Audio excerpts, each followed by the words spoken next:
Just watch Classic Who, damn it! All of it! Awesome video, but watch more Classic Who or I shall exterminate you! These are just some of the lovely comments that I get every single day. Are you even a real Doctor Who fan? So I set myself a challenge. Watch 7 classic Doctor Who stories from 7 doctors in 7 weeks. So strap in, because today we're watching... Yo, listen up, here's a story about a little guy that lives in a Who world. Hi everybody and welcome back. This is part 5 of Crispy Pro Watches Classic Doctor Who. And today we are watching the 5th Doctor, one of the best doctors, probably top 15 I say. Pete Davison, he's a fantastic doctor. No, Peter Davison is the doctor that we are watching today. I've seen a few of the 5th Doctor's stories before and they are pretty damn good. I watched the Cyberman one where, spoiler alert, Adric dies, and that was a very good story. It was a good story. I've actually had the privilege of meeting this man before and interviewing him, and he was a very, very nice guy. But let me just dip my hand into the DVD box. Thank you, Tim. And what are we watching today? Oh, wow! It's The Visitation. Now, much like every story that I've chosen for this series, I've never seen this before, and I chose this purely because I thought the cover looked cool. Look how scary that dude is. So make sure you stick around to the end to see if I like this episode or not. Let's plug it into the PlayStation. But hey, what the heck is this story about? The 5th Doctor tries to take Tegan back to Heathrow Airport, but the TARDIS arrives in the 17th century instead of the 20th. The time travelers find a space capsule has crash-landed nearby, and its alien occupants, 3 Terileptils, is that how you say that word, Terileptil? They've escaped, and they intend to wipe out all human life on Earth by releasing rats infected with an enhanced strain of the Great Plague. Alright, you know the drill by now. It is time to play part 1 of The Visitation. Part 1 begins in 1666, with the aliens landing and seemingly taking over this beautiful estate. But the aliens waste no time with one of the funniest death scenes I have ever seen. Speaking of things that took me out, I mean, look at this costume. Oh my goodness, is that Gucci? We've got a blinged out baddie right here, wowee. And then we cut back to the TARDIS and there's the 5th Doctor, Adric, Nyssa and Tegan, a full TARDIS team. But it seems as though Tegan wanted to head back to Heathrow. Tegan's one of the best Doctor Who companions. Is it because she's Australian? Maybe. Is it because the actress tweeted me one time? Maybe. I don't know. Maybe I'm biased. Tegan and Nyssa enter the control room only to find out that they have landed at Heathrow, but 3 centuries too early. I really thought this was going to be Tegan's last episode, but they were 300 years too early in the airport, and aviation hasn't been invented yet. The TARDIS team decide to go looking, and as soon as they arrive, they are attacked by villagers. More violence in classic Doctor Who. That's what classic Doctor Who needs. More violence. Anyway, they meet this cool dude and he takes them for safety inside the barn. So there was obviously some kind of alien that landed in the comet firework shower. But did they cause the plague? Am I missing something? Let's continue watching. The Scooby Gang do some more investigating. The Doctor notices a wall where there shouldn't be one. While he continues his investigation of the wall, Nyssa goes to the front door and lets the others in. But when they return, the Doctor is nowhere to be found. As the 4 stand there and try to figure out where the heck he's gone, a figure shuts and locks the door behind them.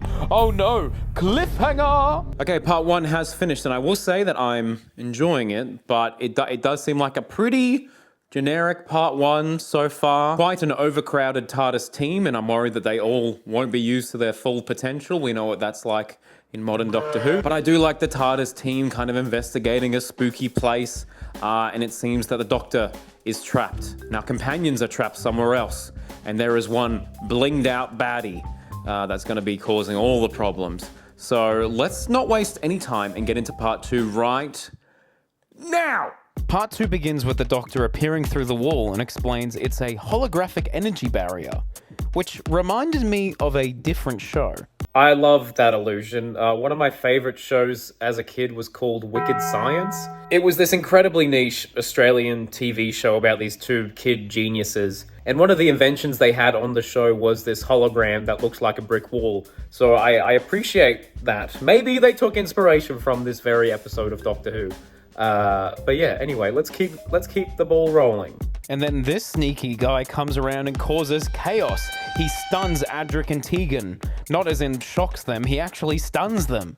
And when Adric and Tegan wake up, they wake up to this guy. Look at this guy. Who are you? Who is this? Oh my gosh. This cute little guy interrogates them about the doctor, but I mean, you can't take that face seriously, can you? Look at him. Meanwhile, the villagers all seem to be wearing matching bracelets, which is just so cute. I love that for them. But enough about accessories. The doctor seemingly gets captured, and it looks like he's about to get executed? Oh no, I smell a cliffhanger. And thus brings us to the end of part 2, and I don't think it was as strong as part 1. The thing with this whole series and my journey with Classic Who is just getting used to the constant, cliffhanger at every 20 minutes. Cliffhanger every 20 minutes. It's the same formula of rising action, climax, and then resolution, or in this case, a cliffhanger, just repeated 4 times. But I mean, the episode's good. It still seems pretty standard so far. Adric and Tegan are stranded. The Doctor is facing death once again as a cliffhanger. I reckon he'll survive. I love the look of this green guy. He's pretty cool. He's not on the poster. But I am intrigued to see how this story wraps up. But I'm not going to watch part 3 right now. I need to go and pick my girlfriend up from a breakfast she's having, so I'll see you in a bit. Oh, hello there. Crispy from the future here. When I watched the next 2 parts of this story, I didn't film very much, not because I'm a bad YouTuber, but because my face looked like this. I recently had a surgery and it made my face swell up like this. So I was feeling a little bit camera conscious, but I needed some time to recover, so I was like, why not chuck on some classic Doctor Who, because I'm really getting into classic Doctor Who again, and it was a comfort for me, but I just watched these stories in my bed. But let's get into part 3. Part 3 begins and the alien leader still needs the Doctor alive, so he makes the mind control villagers go and get him. Meanwhile, at the TARDIS, Adric and Nyssa are working on a machine, the sonic booster, to fight the aliens. And then the alien puts one of those mind control bracelets on Tegan too, because the companions in this era seem to get mind controlled a lot, or maybe it's just the stories I'm choosing. The robot then grabs the Doctor and brings him to the manor house. The Doctor then offers to take the alien off Earth, but Alien's like, nah, I'm good. His whole plan is to wipe out the humans by a deadly plague of rats. Rats. Where the rats? Where the rats? And then the cliffhanger of this story is Tegan opening a cage full of rats. Whoa. Let's get into part 4. The Doctor gets rid of those hideous bracelets and Tegan is free from the mind control. The alien leaves for his secret base in London, while sending his robot to take over the TARDIS. But Nyssa and Adric destroy the robot with their sonic booster. Bang! The TARDIS crew finally regroup and they head to London because that's where the alien's base is. There's a bit of a fight, but during the struggle, a torch sets some hay on fire, and one of the alien weapons explodes in flames, making the fire so much worse. The plague sample gets thrown into the fire, destroying the alien's plans. But this fire is not slowing down at all. The Doctor and his companions escape, but the Doctor realizes that the fire happening right now is at Pudding Lane, the exact place where the Great Fire of London started. In other words, the Doctor is indirectly involved in one of the biggest disasters to happen in London's history. So that's cool. And that's the end of this wild story. It truly is a wild story. But no, I thought the story was fine. I think it was a bit unfair of me to watch The Deadly Assassin before this one, because The Deadly Assassin might be up there for one of my favorite stories of Classic Who, maybe of Doctor Who in general. Like, that, it was so good. I think it really is a Tegan story. They spend a lot of time with Tegan, even though part of it she is kind of like possessed. But I did really enjoy the twist at the end of this episode, and they like tie it to a historic event, kind of like what they did with the Romans, I believe. Was that a great fire as well?